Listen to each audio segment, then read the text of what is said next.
रूस और यूक्रेन के बीच उभरे तनाव के बाद विश्व में नए समीकरण बनने शुरू हो गए हैं। एक और जहां अमेरिका अपने सहयोगियों की संख्या बढ़ाने में लगा है, तो वहीं दूसरी तरफ रूस भी इसके नए विकल्प खोज रहा है।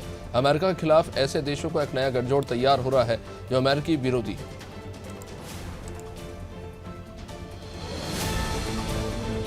दुनिया भर में कोरोना का कहर थम नहीं रहा। हर रोज कोरोना केसेस के नए नए रिकॉर्ड आ रहे हैं। तुर्की में भी कोरोना से हालत कुछ ऐसे ही है।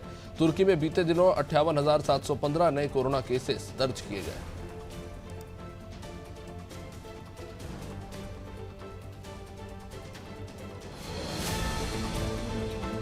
टेक्सास राज्य में एक बंदूकधारी ने अपने ही परिवार के 4 सदस्यों की हत्या करने के बाद पुलिस के पहुंचने से पहले आत्महत्या कर ली। इस घटना में मारे गए लोगों में एक बच्चा भी शामिल है। पुलिस ने शनिवार को इसकी जानकारी दी।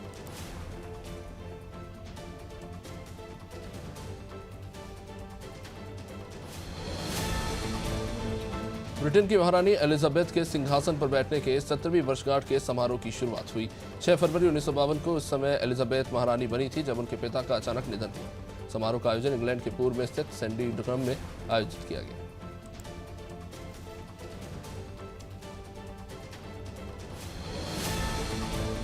अमेरिकी सैनिकों का पहला दस्ता शनिवार को पोलैंड पहुंचा। अमेरिकी रक्षा मंत्रालय ने बताया कि 1,700 अतिरिक्त सैनिक पोलैंड भेजे जाएंगे। वहां पर पहले से कितने अमेरिकी सैनिक मौजूद हैं, हालांकि ये नहीं बताया गया।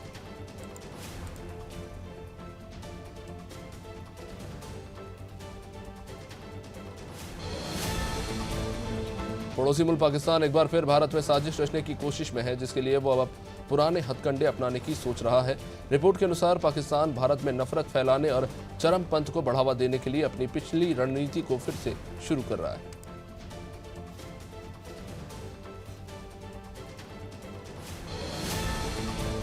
अमेरिका के साथ बढ़ रहे टकराव के दौर में चीन विंटर ओलंपिक का इस्तेमाल अपने राजनीतिक हित साधने के लिए कर रहा है। कूटनीति के जरिए ओलंपिक के उद्घाटन समारोह में भाग लेने आए नेताओं के साथ घनिष्ठता बढ़ाई जा रही है।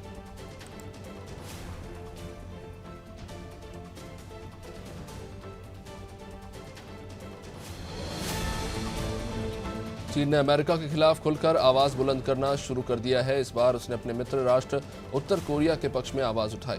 चीन ने अमेरिका से उत्तर कोरिया के साथ तनाव कम करने की अपील की।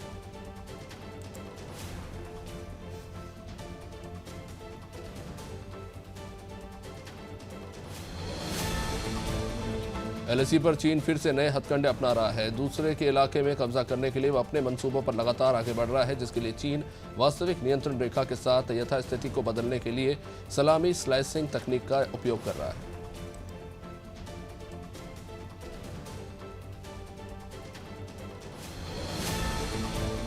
विंटर ओलंपिक के उद्घाटन के मौके पर बीजिंग पहुंचे रूसी राष्ट्रपति व्लादिमीर पुतिन और पाकिस्तानी प्रधानमंत्री इमरान खान के साथ चीन के राष्ट्रपति शी जिनपिंग दिखे। इस दौरान चीन और रूस ने शंघाई सहयोग संगठन को मजबूत बनाए जाने पर जोर दिया।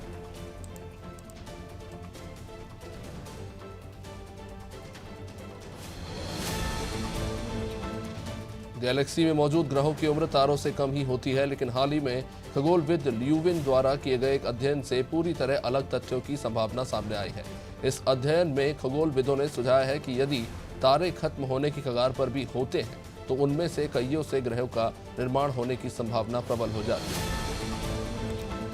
वर्ष 2015 की परमाणु वार्ता को बचाने की पहल के अहम दौर में पहुंचने पर अमेरिकी राष्ट्रपति जो बाइडेन के प्रशासन ने ईरान के परमाणु कार्यक्रम के लिए प्रतिबंधों से कुछ राहत प्रदान की। ईरान ने इस कदम का स्वागत तो किया, लेकिन अपर्याप्त बताया।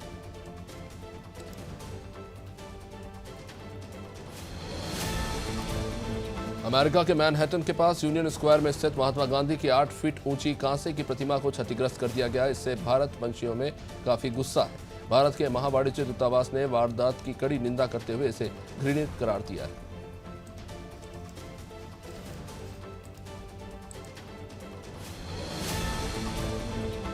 रूसी राष्ट्रपति व्लादिमीर पुतिन शीतकालीन ओलंपिक के उद्घाटन समारोह के लिए बीजिंग पहुंचे। इस समय बीजिंग खेल के महाकुंभ के साथ राजनीति का एक बड़ा केंद्र बना हुआ है। खास मौके पर पुतिन ने चीन के राष्ट्रपति शी जिनपिंग से मुलाकात की।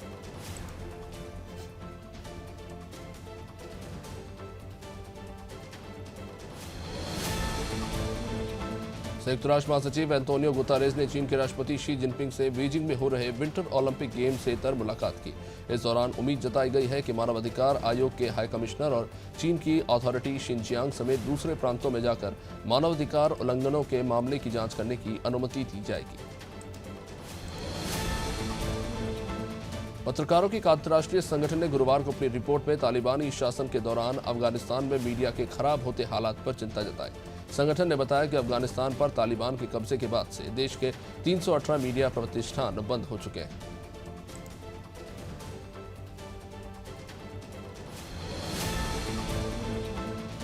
यूएई ने दुश्मन के कई ड्रोन मार गिराए हैं। हालिया सप्ताह में चौथी बार इस तरह का हमला हुआ है। इस हमले की ट्रू प्रॉमिस ब्रिगेड नामक एक समूह ने जिम्मेदारी ली है। अधिकारियों का मानना है कि हमले को इराक से अंजाम दिया गया।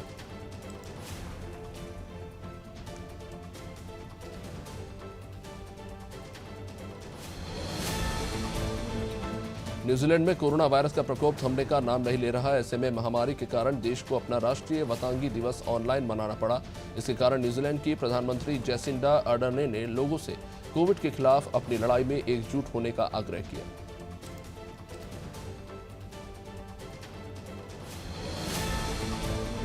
रूस ने शनिवार को बेलारूस के आकाश में अपने 2 बमवर्षक विमान उड़ाए। Tu-22 M3 बमवर्षक विमान परमाणु हमले करने में सक्षम है। बेलारूस की सेनाओं के साथ रूसी सेनाओं का इन दिनों युद्ध अभ्यास चल रहा है।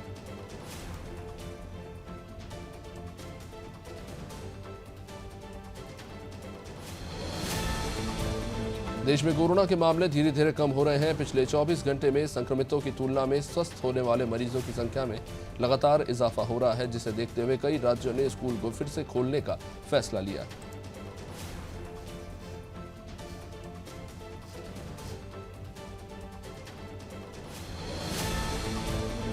भारत रत्न बॉलीवुड के लेजेंडरी सिंगर लता मंगेशकर का रविवार को निधन हो गया। राष्ट्रपति रामनाथ कोविंद ने उनके निधन पर शोक जताया। उन्होंने कहा कि भारत रत्न लता जी की उपलब्धियां अतुलनीय रहेंगी।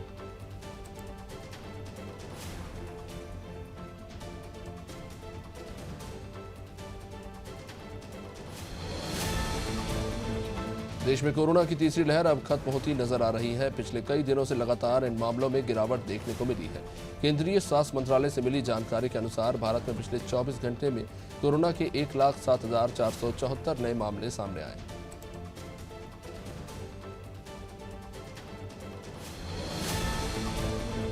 चुनाव आयोग ने कहा है कि जिन 5 राज्यों में चुनाव चल रहे हैं वहां पर सभी राजनीतिक दलों के स्टार प्रचारकों को पर्याप्त सुरक्षा मुहैया कराई जाए।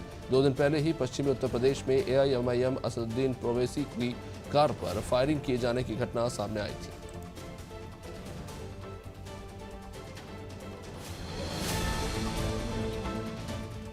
कर्नाटका के उडुपी में हिजाब विवाद को लेकर मामला तूल पकड़ता जा रहा है। आपको बता दें कि उडुपी में कुछ कॉलेजेस में मुस्लिम छात्राओं की कक्षा में हिजाब पहनने पर प्रतिबंध लगाया गया है, जिसके खिलाफ कांग्रेस विधायक कनीज फातिमा और उनके समर्थकों ने विरोध प्रदर्शन शुरू कर दिया।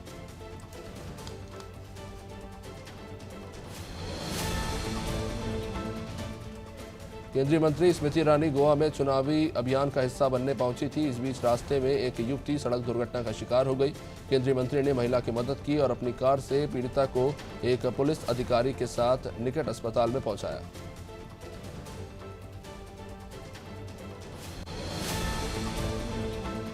दिल्ली में पिछले 24 घंटे में कोरोना वायरस के 1,604 नए मामले सामने आए हैं। इस दौरान 3,324 लोग डिस्चार्ज हुए हैं और 17 लोगों की मृत्यु दर्ज की गई है।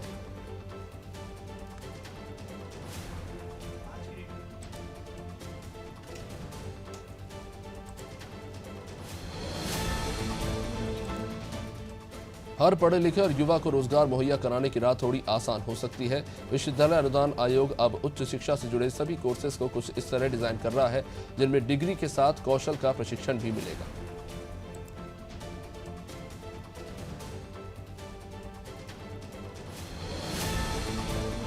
शिवपुरी में स्वतंत्रता संग्राम सेनानी पद्म भूषण स्वर्गीय कर्नल गुरु बख्श सिंह ढिल्लन की 16वीं पुण्यतिथि पर पैदल यात्रा निकाली गई। समाजसेवी संस्था BPM जय हिंद मिशन और संत रैदास लोक कल्याण ट्रस्ट के द्वारा तात्या टोपे समाधि से ये यात्रा निकाली गई।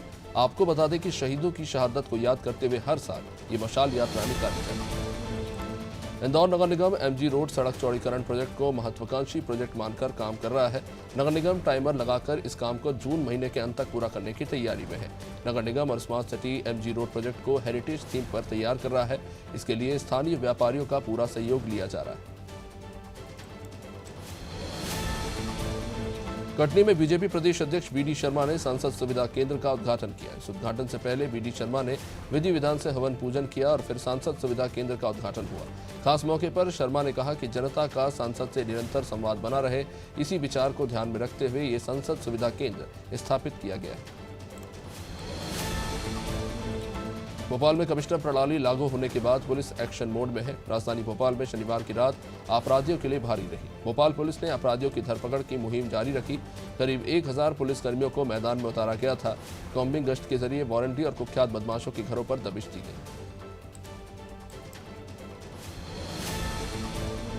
अपनी सुरीली आवाज से लोगों को अपना दीवाना बना देने वाली महान गायिका लता मंगेशकर ने दुनिया को अलविदा कह दिया। उनके निधन पर पूरा देश शोकाकुल है। मध्य प्रदेश के गृह मंत्री डॉक्टर नरोत्तम मिश्रा ने भी महान गायिका के निधन पर शोक जताया। उन्होंने महान गायिका के चित्र पर माल्यार्पण कर उन्हें श्रद्धांजलि अर्पित की। गंजबसौदा मंडल में बूथ विस्तार कार्यक्रम का आयोजन हुआ, जहां इसमें बीजेपी जिलाध्यक्ष राकेश सिंह जादौन, क्षेत्रीय विधायक लीना जैन, बूथ विस्तारक सहित पार्टी के पदाधिकारियों ने बूथ पर पहुंचकर कार्यकर्ताओं के नाम, मोबाइल और अन्य जानकारी ऑनलाइन ऐप पर दर्ज की।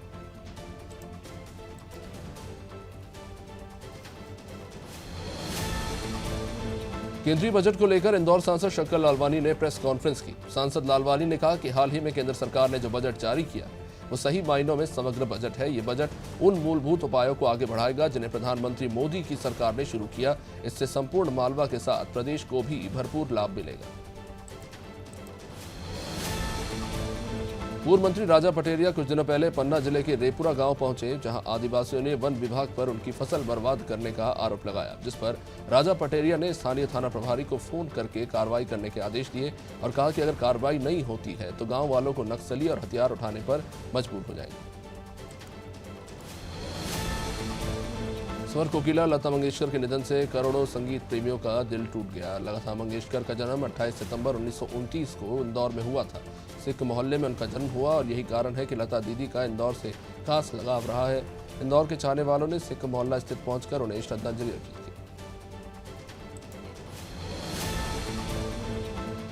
सांसद ज्ञानेश्वर पाटिल ने बीजेपी कार्यालय खंडवा में आम बजट को लेकर एक प्रेस वार्ता की, जिसमें पाटिल ने कहा कि दूरगामी आम बजट से स्वर्णिम और आत्मनिर्भर भारत का सृजन होगा।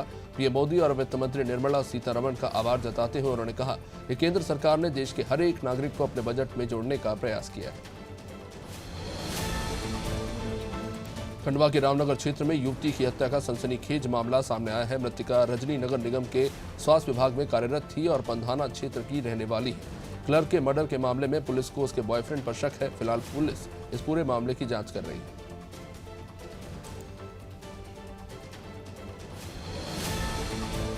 सिंगरौली की चितरंगी पुलिस ने 24 घंटे में लाखों की चोरी को अंजाम देने वाले चोर गिरोह का पर्दाफाश किया। पुलिस ने गिरोह के 2 बदमाशों को गिरफ्तार किया, साथ ही उनके पास से 3,52,000 रुपए की सामग्री बरामद की।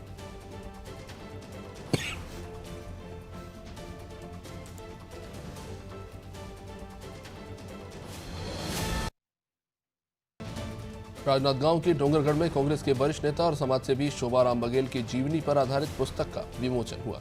छत्तीसगढ़ अनुसूचित जाति विकास प्राधिकरण के अध्यक्ष और डोंगरगढ़ विधायक भुवनेश्वर बघेल के पिता, कांग्रेस के वरिष्ठ नेता और समाजसेवी शोभाराम बघेल की जीवनी पर आधारित पुस्तक जल लेकर उड़ जाने का हौसला पुस्तक का विमोचन हुआ। कांग्रेस के पूर्व अध्यक्ष राहुल गांधी शनिवार को पार्टी के चुनाव प्रचार के लिए हरिद्वार पहुंचे, जहां वर्चुअल रैली करने के बाद गंगा आरती में शामिल हुए। इस दौरान पार्टी कार्यकर्ताओं और प्रत्याशियों में खासा उत्साह देखने को मिला।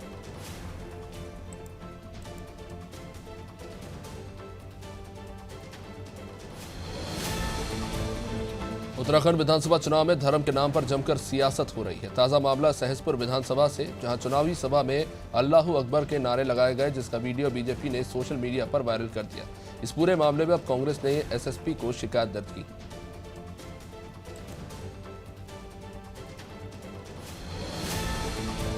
हरिद्वार ग्रामीण विधानसभा से कांग्रेस पार्टी को एक बड़ा झटका लगा है। प्रदेश कांग्रेस कमेटी के 2 सदस्य हनीफ अंसारी और उनके भाई पूर्व जिला पंचायत सदस्य नसीम अंसारी ने पार्टी से इस्तीफा दे दिया। उनके दर्जनों समर्थकों ने भी कांग्रेस पार्टी छोड़ दी है।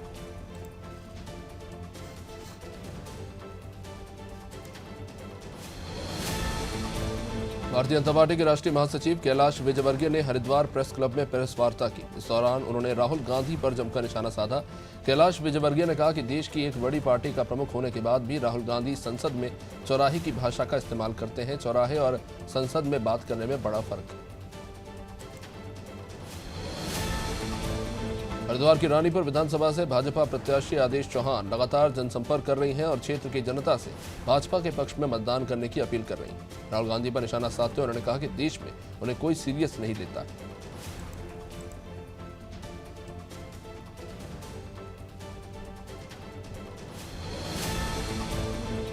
बिजनौर सदर सीट से बसपा प्रत्याशी रुचि वीरा का मोहिंदीपुर गांव में जोरदार स्वागत हुआ। ग्रामीणों ने बसपा प्रत्याशी रुचि वीरा को बग्गी पर बैठाकर जगह जगह स्वागत किया। भारी समर्थन देखकर बसपा प्रत्याशी रुचि वीरा काफी खुश नजर आई। इस दौरान रुचि वीरा ने ग्रामीणों को संबोधित करते हुए कहा कि मेरा मुकाबला सीधा बीजेपी से।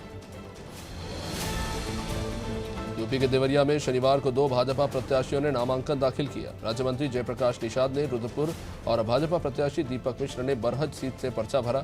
राज्य मंत्री निषाद ने कहा कि भाजपा सरकार ने सूबे में अभूतपूर्व विकास किया है और इसी विकास के बल पर हम चुनाव मैदान में हैं।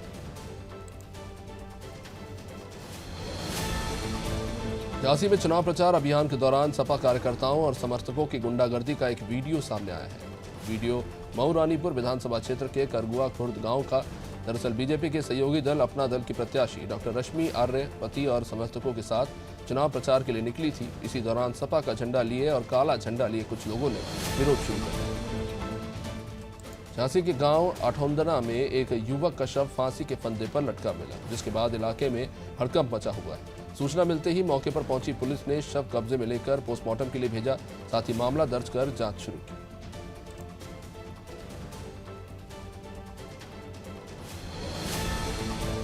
सिद्धार्थनगर के डुमरियागंज में बीजेपी चुनाव कार्यालय का सांसद हरीश द्विवेदी ने उद्घाटन किया। इस दौरान कार्यकर्ताओं ने सांसद हरीश द्विवेदी का फूल माला पहनाकर स्वागत किया।